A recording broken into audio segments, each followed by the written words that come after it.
Our spiritual journey is a profound part of who we are. And I believe it's a profound part of what makes us human beings, right? We're all here having this human experience. And part of that is the fact that we at least consider the philosophy of spiritual growth. Did you know that over 75% of people who consider themselves to be spiritually connected report higher levels of emotional connection, life success, happiness, and emotional well being? I think about this stuff all the time. Do you ever wonder how deeply connected you are to your spiritual self? Do you ever think about your spiritual growth? Because I do. I think about this all of the time. I don't believe the same things now that I believed when I was 8 years old or 18 years old. My beliefs, my understanding has changed and evolved with me. And I truly think that is the only healthy way to live an authentic spiritual life, to be constantly growing, constantly learning, and constantly reevaluating as well.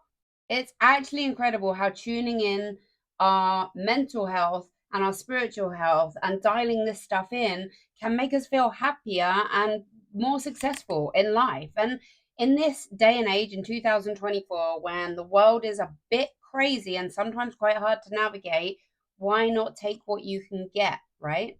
Today, I'm going to talk about spiritual growth and its importance and place in our lives in 2024.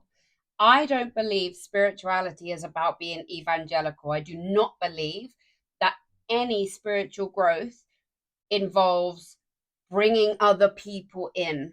For me, I believe your spiritual journey is very personal.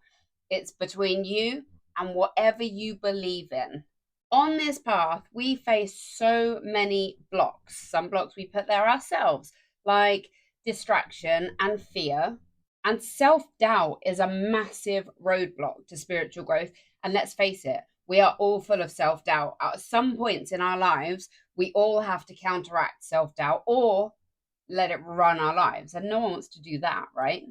Doubt can make us question our beliefs. Sometimes that's a healthy thing. Sometimes it's healthy to sit and question the things that you believe in. And I believe that's something that is part of a spiritual journey. I believe the constant questioning through your life is something that helps you to grow and helps you to bond even more closely with your spiritual beliefs. Now, the difference between spirituality and religiousness is spirituality is just about your own ideas, your own beliefs, your own knowledge based on the life that you've had and the experiences that you've had. It's not about being evangelical. It's not about something that's written in a book.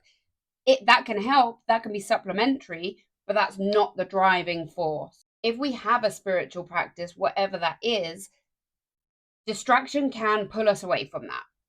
Distraction can stop us from meditating or doing yoga or reading that spiritual text that we feel aligned with.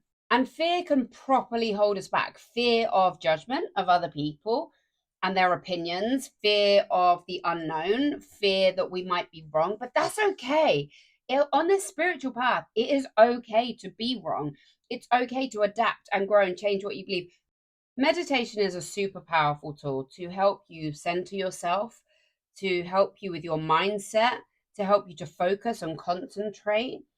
And it's very good for our super anxious, overworked monkey mind that is having to survive in a world where we are bombarded by sensation and input, and we are consuming adverts and sound and visuals at a rate that our brain is just not set up for. And meditation for a lot of people is a very good practice to build a discipline in, because it helps us to have that quiet so that we can explore our spiritual beliefs. Community comes into play as well with our spiritual journey.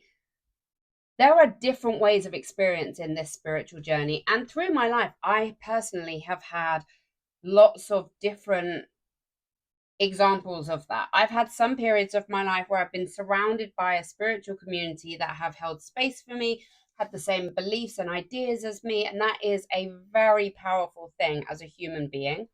I've also had many periods of my life where I have been exploring, investigating, and just taking part in my own spiritual journey completely by myself. But when you find community, and community can be part of a church, part of a group that meet up regularly, it can be an online community. Online communities are very, very powerful. It can really help to give you that sense of comfort and shared wisdom and encouragement on your spiritual journey. So if community is something you feel you can get involved in whatever capacity, I highly encourage you to find a community that aligns with your spiritual beliefs or your spiritual curiosities. Curiosity is very powerful. My own spiritual journey has been going on since I was very small. When I was a very young teenager, I joined the church. It was a very evangelical gospel church, and it was okay for a while. I knew there was something there.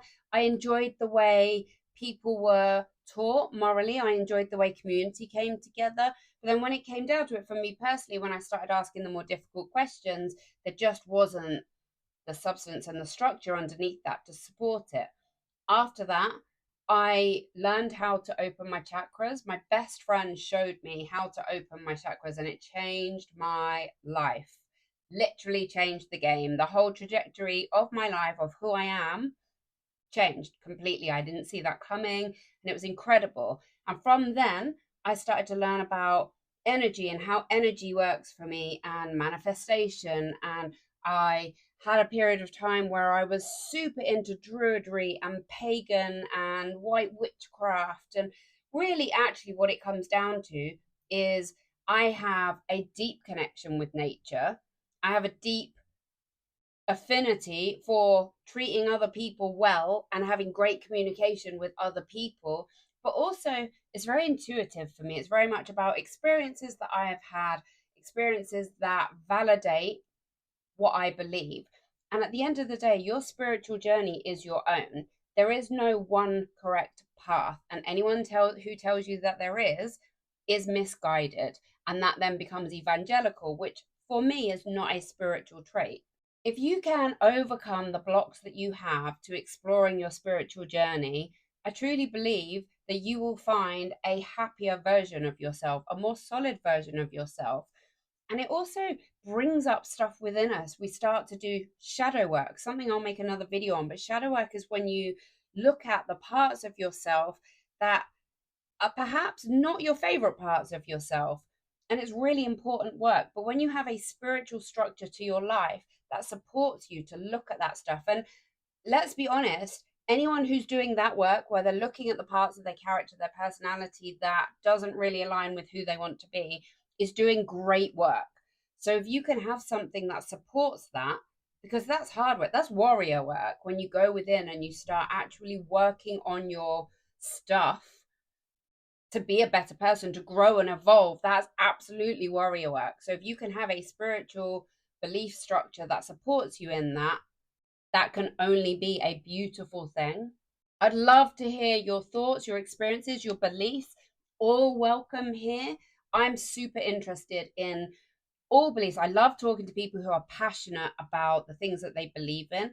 And sometimes I'll spend time with somebody and it will change my spiritual path. The direction of my spirituality will change a little because there's something in what they've said that resonates with me. And that's what we get from the internet, from YouTube videos, from communities. We get this collective wisdom, this ability to share with each other, not judge each other, not believe we are the only way, we know the only way, but to just share our experiences, to share our thoughts and beliefs, and allow the things that resonate with other people to be a force for good. Hit the subscribe button if this was interesting to you. I'm going to do a video next week. At the end of next week, there'll be a video on shadow work. What is shadow work? How to do shadow work? What might come up for you when you start doing shadow work? Because shadow work sounds kind of scary, right? It's not really. It's just terminology for working on the bits of yourself that you want to evolve. But I appreciate you. Thank you so much for being here. Thank you for sharing with me if you do. As always, have the best day.